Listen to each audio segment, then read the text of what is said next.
Hello and welcome to Taiwan News. I'm Lê Hương. Now the headlines.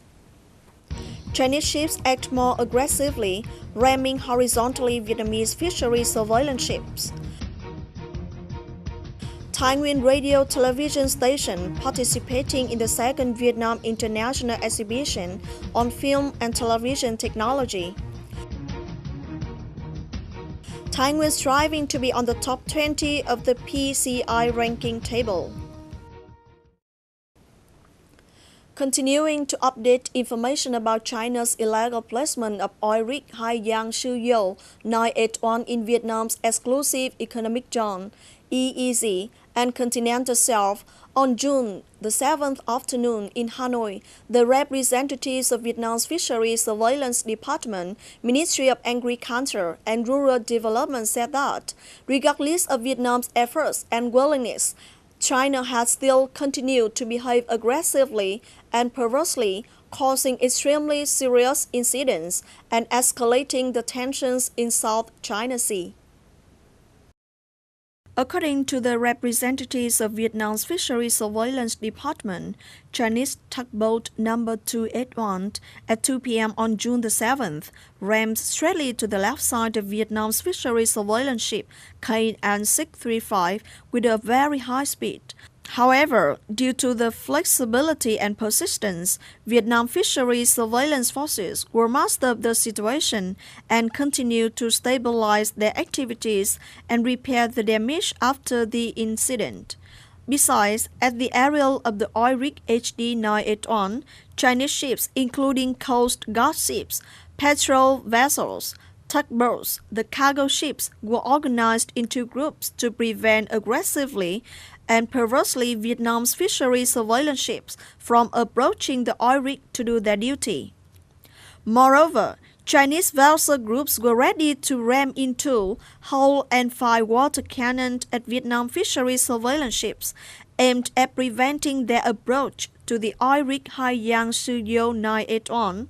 On the day, the number of Chinese vessels maintained about 220 vessels, including 37-40 coast guard ships, about more than 30 cargo ships and tugboats, 40-45 fishing vessels, and 4 military ships. Furthermore, Vietnam's law enforcement force discovered an aircraft number Y8 scouting many times in rig site at the height of about 250-300 meters. On June the 6th, in a related development, at the quarters of the United Nations in New York City, U.S., Ambassador Lê Hoài Trung, head of Vietnam's permanent representative delegation to the United Nations, continued sending a letter to United Nations Secretary General Ban Ki-moon and an attached diplomatic note of Vietnam's Ministry of Foreign Affairs, lodged to China's Ministry of Foreign Affairs. The note continues objecting to China's preservation of oil rig HD 981 and its escort vessels in Vietnam's exclusive economic zone and continental shelf.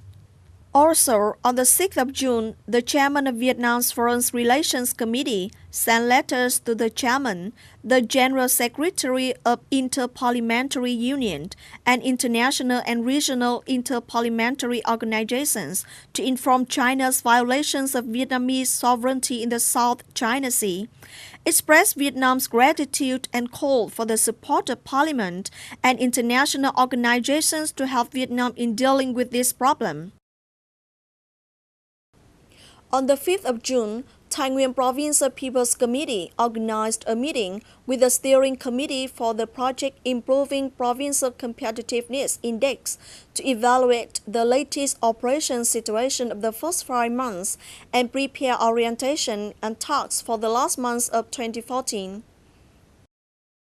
At the conference, participants listened to reports from the leaders of the Department of Planning and Investment on latest implementation of the project.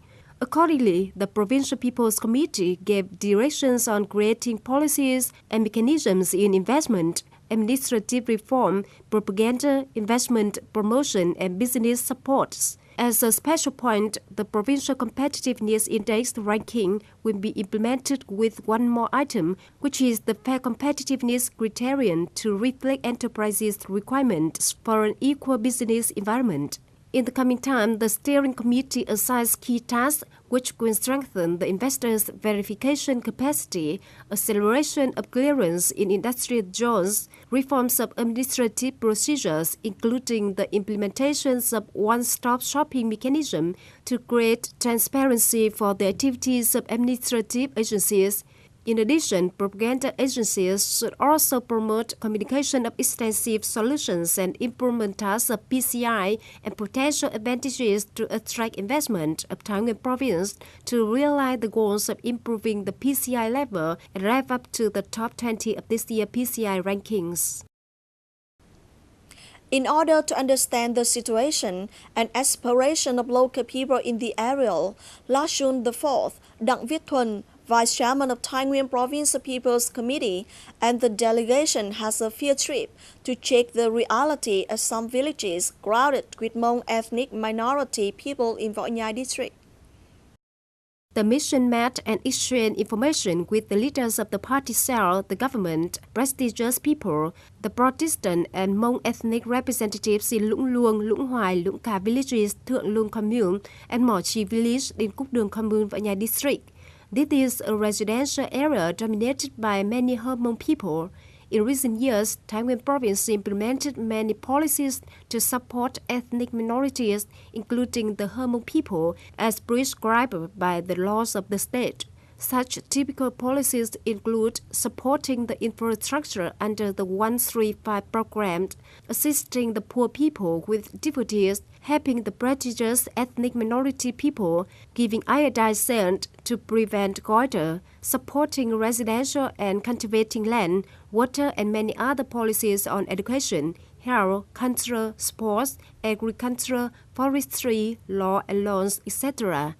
Despite a huge investment of resources, it is of great concern that the current poverty rate in the Hmong ethnic people remains almost to the fullest. By getting to know the local situation, it is possible to recognize that, in addition to difficulties in fundamental infrastructure such as electricity, road, school, healthcare stations, the Hmong people have gotten rid of self-provision thinking and lack of scientific knowledge about new technicals. Based on the investigation to understand aspirations and actual status, in the coming time, Thái Nguyên province will create support policies, bring suitable projects to Hmong people so that they have more chances to fight poverty. Last 5th of June, the second Vietnam International Exhibition on Film Television Technology, Telefilm 2014, is hosted by Vietnam Television, opens at Saigon Exhibition and Convention Center, Ho Chi Minh City. Thái Nguyên radio and television station joined in this exhibition. With nearly 300 stores, the Telefilm 2014 has introduced products in the fields related to television technology, such as programs, formats, content, television rights, films, advertising technology, and image processing solution, transmission, communications technology and equipment, multimedia entertainment. The exhibition has attracted participants of 50 units from 15 countries and territories, which developed television and cinema technology like France, Canada, Denmark, Japan, South Korea, Thailand, and Singapore. Besides the host VTV, many other domestic television stations participate in this exhibition. Thái Nguyên Radio television station is one of the few local stations to join in Telefilm 2014 with 4 types of media: radio, television, electronics newspaper, magazine, and simultaneously showing its products of film and documentary. The exhibition booth of Thái Nguyên Radio and Television has attracted the attention of the audience and is highly appreciated in terms of quality. On the 6th of June, East Asia Trade Center, East Asia Plaza belonging to East Asia Construction, Investment and Trade Corporation in Group 11, Dong Quang Wat officially opens. East Asia Trade Center, East Asia Plaza is a 7th-floor building designed in a modern and suitable style for a commercial center with a total investment of about 300 billion Vietnam dongs. Having its construction started from early 2013, the East Asia Plaza has been completed with a total area of 20,050 square meters from the basement to the 6th floor. According to its design, East Asia Plaza is built with about 150 equally 4-star guest rooms, meeting rooms, conference rooms accommodating 100 to 200 guests or more, and grand hall which can accommodate about 1,500 seats to meet the organization of big events such as conferences and weddings. Additionally, East Asia Plaza meets catering and entertainment needs and provides an array of traditional markets, supermarkets, and spaces for lease. East Asia Plaza, officially brought into use, will contribute to help ensure preliminary conditions and material for local important events and meet local daily needs for entertainment, making positive contribution to socio-economic development of Thái Nguyên City as well as Thái Nguyên Province. That's the end of our program today. Thanks for your watching. Goodbye.